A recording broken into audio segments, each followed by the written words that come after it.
Hello and welcome to IELTS Bob, your ultimate destination for IELTS exam preparation. I'm Bob, your dedicated guide to mastering the IELTS and achieving your dreams of studying, working, or living abroad. Are you overwhelmed by endless IELTS practice materials online? Don't worry, IELTS Bob has you covered. Here you'll find top-quality practice tests and expert tips to sharpen your reading skills and boost your confidence for exam day. In today's video, we'll dive into an IELTS listening practice test with answers. Whether you're just starting your IELTS journey or striving for a perfect score, this video is tailored to help you succeed. If you find this helpful, don't forget to like, subscribe, and hit the notification bell to stay updated with the latest IELTS tips and practice materials from IELTS Bob. Let's unlock your potential and make IELTS success your reality. Are you ready? Let's get started. Part 1. You will hear a conversation between Harry and Andrea, two students who have just finished their final exams. First, you have some time to look at questions 1 to 5.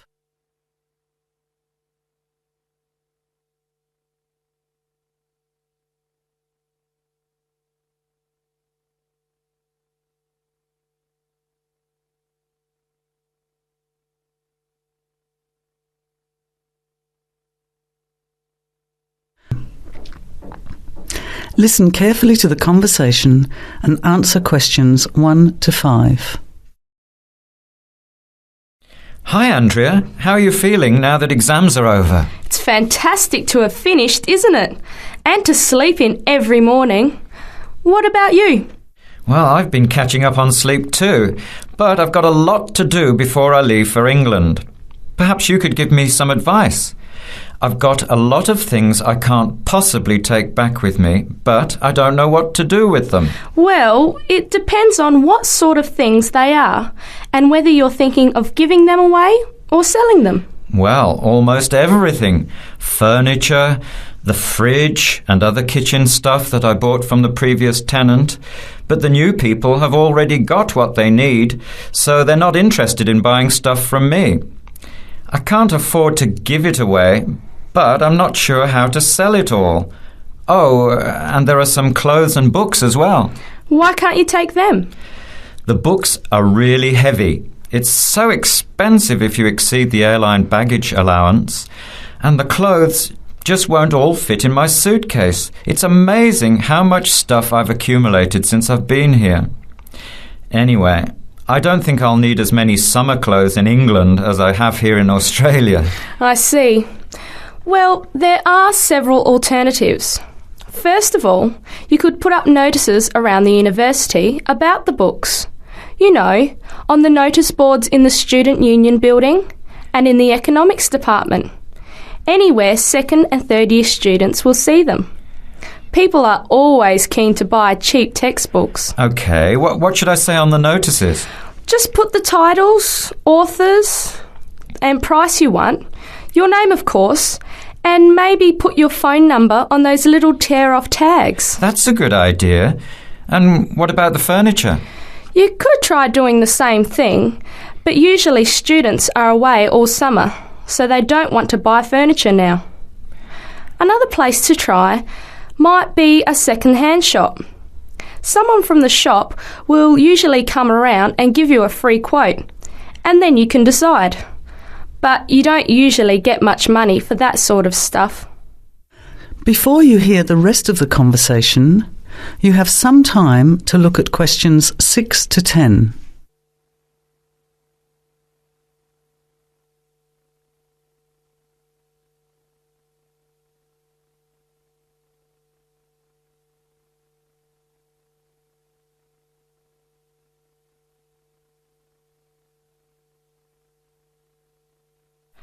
Another alternative is to put an advertisement in the Trading Post. Do you know that paper? It comes out every week advertising things people want to sell. You have to pay to put the advert in and then hope people phone. Give them as much information as possible, and if they're interested, invite them to come and have a look. The hard part is agreeing on a price. No, I haven't seen the Trading Post, but I should have a look at it.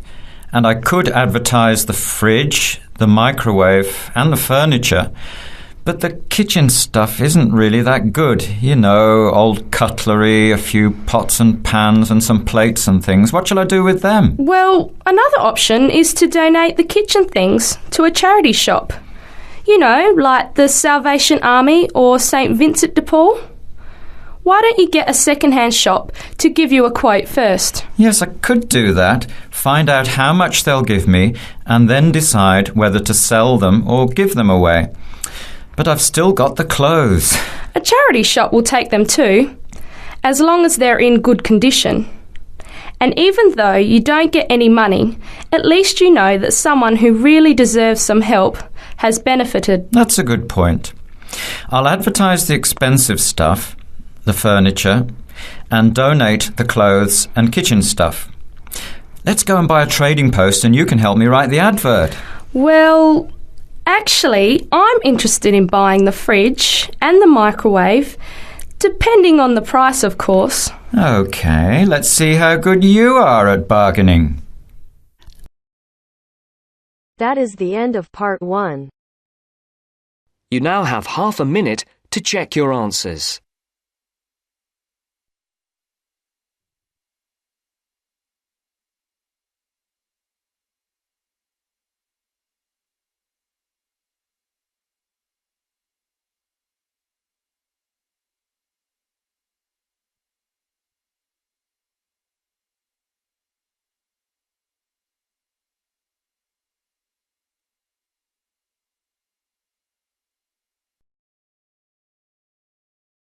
Now turns to part 2. Part 2. You will hear a committee member giving a talk to a nature club about coming events. First, you have some time to look at questions 11 to 15.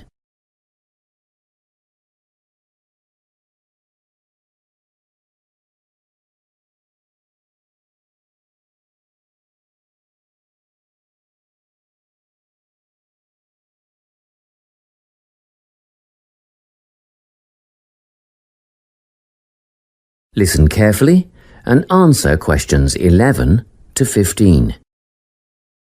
Hi everyone, it's good to see such a big turnout at our Nature Club session for June. Just before we start this evening's workshop, I'd like to draw your attention to what we have in store for you in the second half of the year. First of all, the guided bushwalk. This is always a favourite. Starting out on the Springvale Plateau and continuing down into a section of the State Conservation Area. Last year, we invited children aged 8 and over if they came with a parent, but the track has been washed out in a few places since then and it can be quite rough. So, this year we considered restricting it to adults only. However, on reconsideration, the committee has now decided to recommend it for all bushwalkers who are over the age of 12. Another very popular option is the bird observation walk. We'll be searching for both migratory and native birds as we walk through tidal marshlands and mangroves, and you can expect to get your feet uncomfortably wet and muddy if you don't wear rubber boots. These are a must. The leader will have a strong pair of binoculars, so we'll rely on her to name the species for us. And we've ordered some bird identification books that you may wish to purchase at a later date. From the bush to the swamp and now to the sand dunes. Our leader will help us identify plants native to the local area as well as some invasive weed species. We'll be asking for volunteers to help pull out the weeds where possible, so a pair of sturdy gardening gloves is essential. Spades and other tools will be provided. It could get very hot and you'll need water, plenty of it, but a local business owner is willing to provide bottled water free of charge. The next outing, Bush Tucker, is a new one. Have you ever wondered what life in this country would have been like 200 to 2,000 years ago? Well, come on this trip and you'll find out how the indigenous inhabitants used local plants as food and medicine. Because lunch is included in this trip, there will be a small charge per person. We had originally thought $7 would cover the basics, sausages and bread followed by tea and coffee, but then we thought a few different cuts of meat and salad would be nice, and that brought the price up to $12 a head.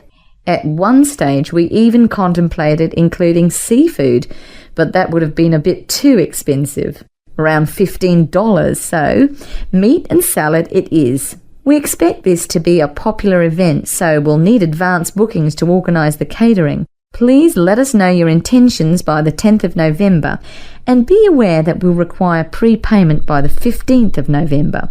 You can still change your mind and get a refund up to the 25th of November, but after that date, if you pull out, you'll forfeit the money paid. Before you hear the rest of the talk, you have some time to look at questions 16 to 20.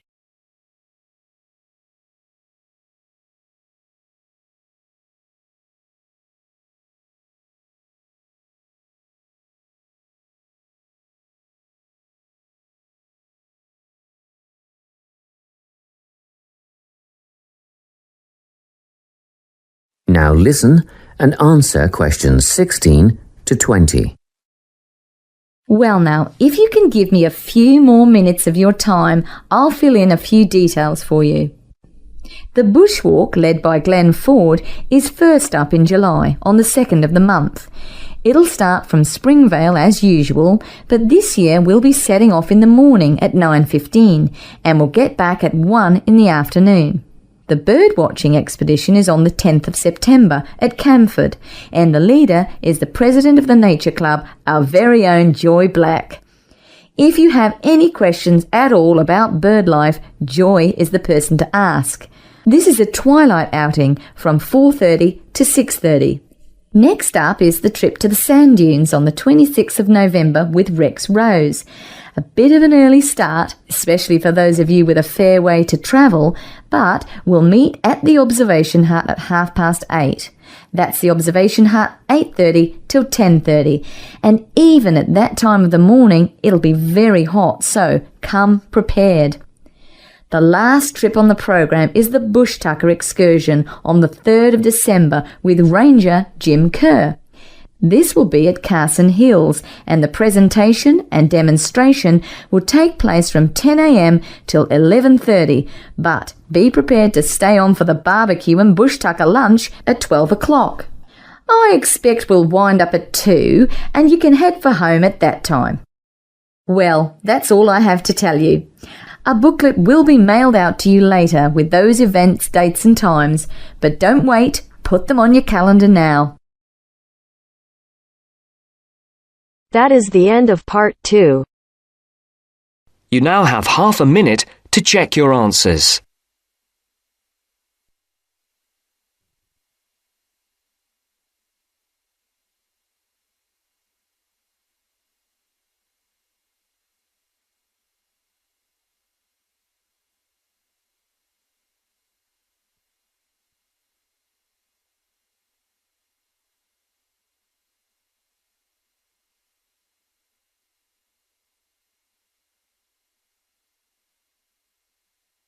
Now turns to part 3.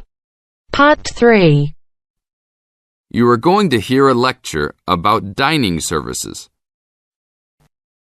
First, you have some time to look at questions 21 to 24.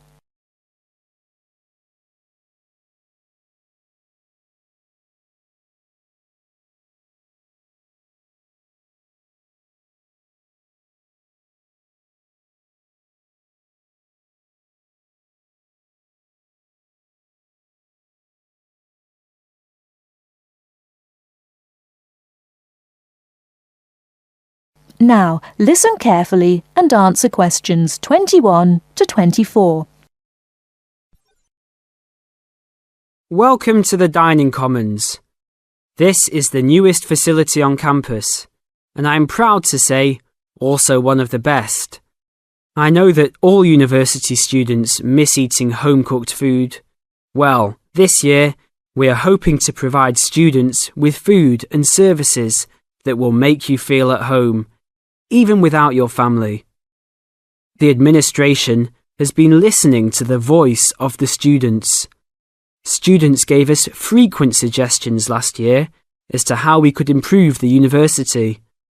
One of the most frequent suggestions was improving the dining options. We have been working hard all summer to come up with ideas that will make student life in the dormitories more pleasant. One of the new options we are offering in the dining facilities is variety in student meals. Last year, there was a set menu for every dinner, so if students didn't like the food, there was no choice. Students had to eat whatever was served. But this new dining facility has 3 completely unique areas, each with a different theme. At every meal, there will be 3 options for students to choose from. For example, there might be Italian food at station number 1, which might consist of pizza and pasta. At station number 2, there would be American food, consisting of hamburgers and hot dogs. At station number 3, there could be vegetarian soups and salads, accommodating all the vegetarians. We hope that with the greater selection of food, all students will find something to their liking. Before you hear the rest of the talk, you have some time to look at questions 25 to 30.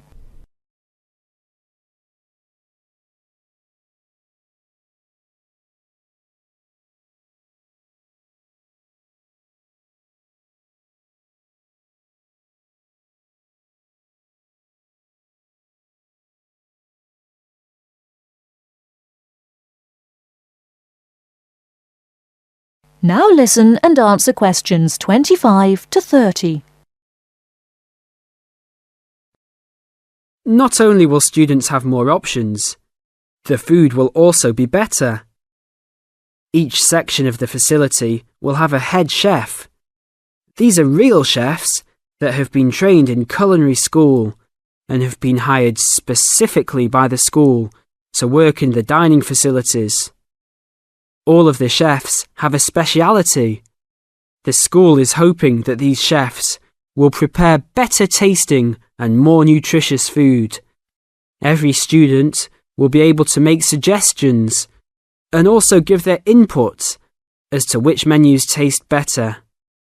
Last year, many students complained that the dining facilities didn't have very convenient hours. This year, we hope to change that. We will open for breakfast at 6 a.m. to accommodate all the early risers.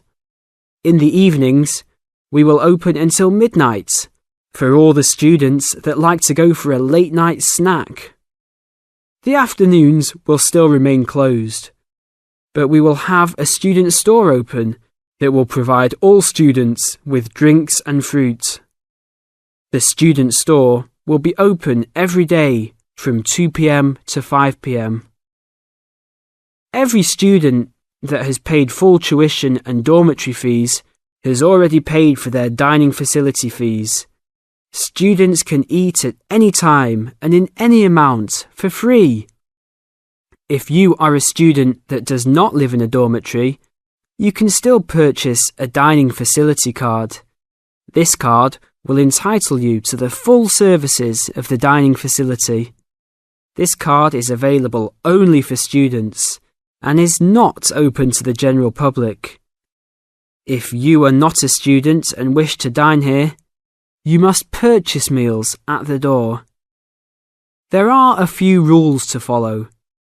Even though we do not limit the amount of food that can be taken, we do not want students to waste food. Please do not take more than you can eat. Also, every student must clean his or her own trays and plates. We will provide plates and trays for student use, but please do not abuse these items. Please do not leave your plates on the tables. Your parents are not here to clean up after you anymore, so I hope all students will be responsible. Thank you for your attention and enjoy the upcoming year. That is the end of part 3. You now have half a minute to check your answers.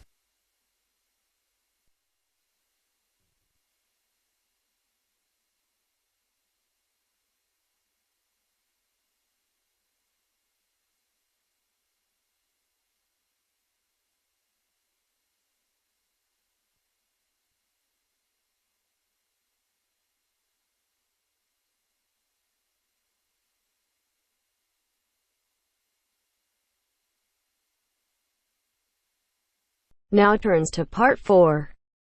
Part 4. This is Jane Frost with this morning's edition of Wake Up with Frost. First, you have some time to look at questions 31 to 40.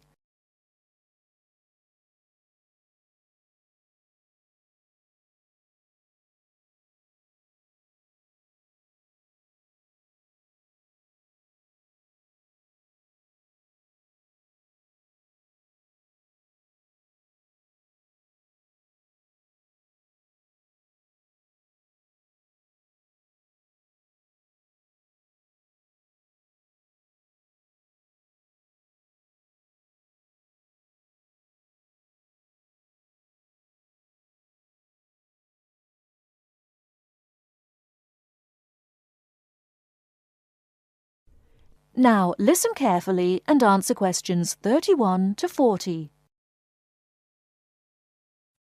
Good morning.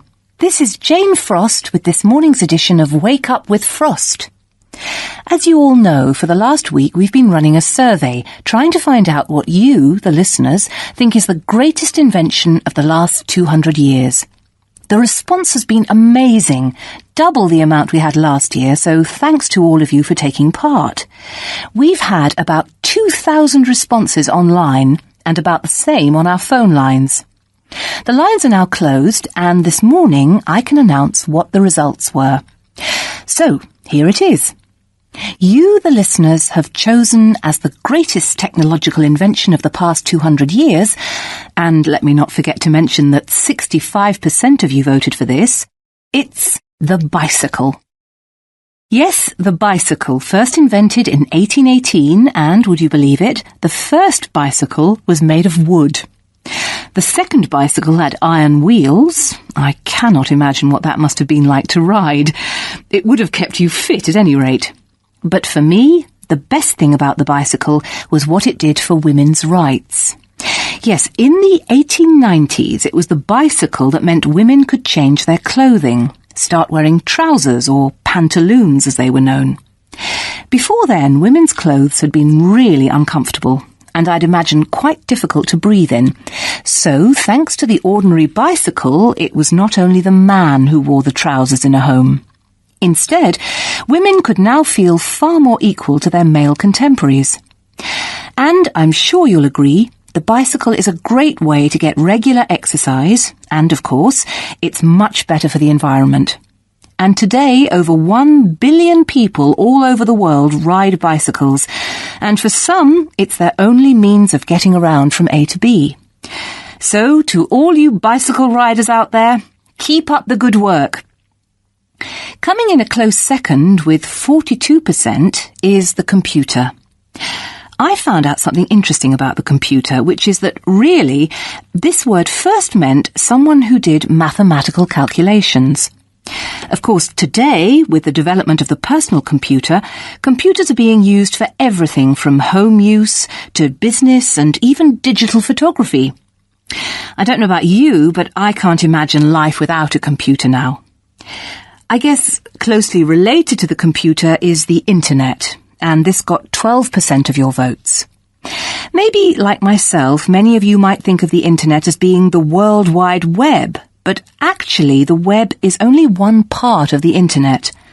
The internet began as part of the United States military network, but it later began to be used by businesses and academic institutions. Of course, today, the internet has so many uses. We use it for shopping online and entertainment, as well as to find information and send emails. But sadly, there is a darker side to the internet, and some of you have sent me emails about this. Finally, with 5% of your votes, is the radio.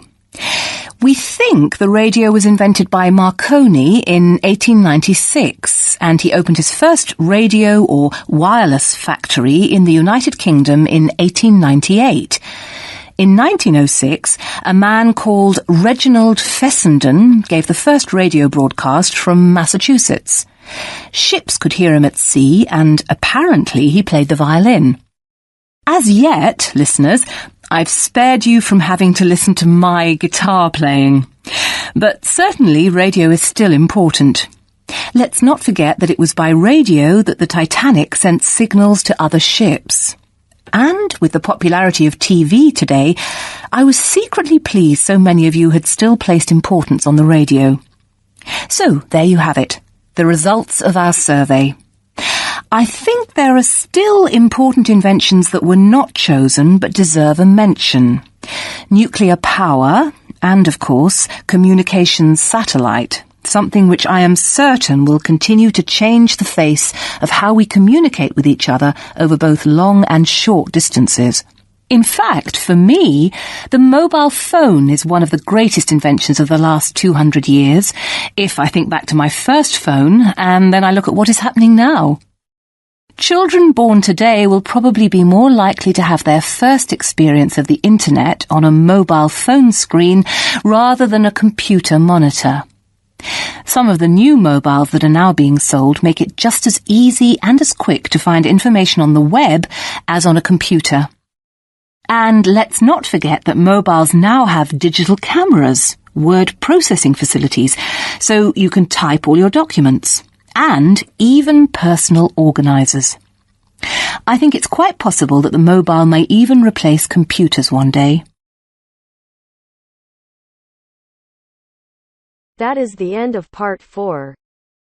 You now have half a minute to check your answers. If you enjoy this content, please like and subscribe. After subscribing, please leave a comment below saying subscribed, and we will respond as soon as possible. By subscribing, you're supporting our mission to help others achieve their IELTS goals. Thank you so much for your support.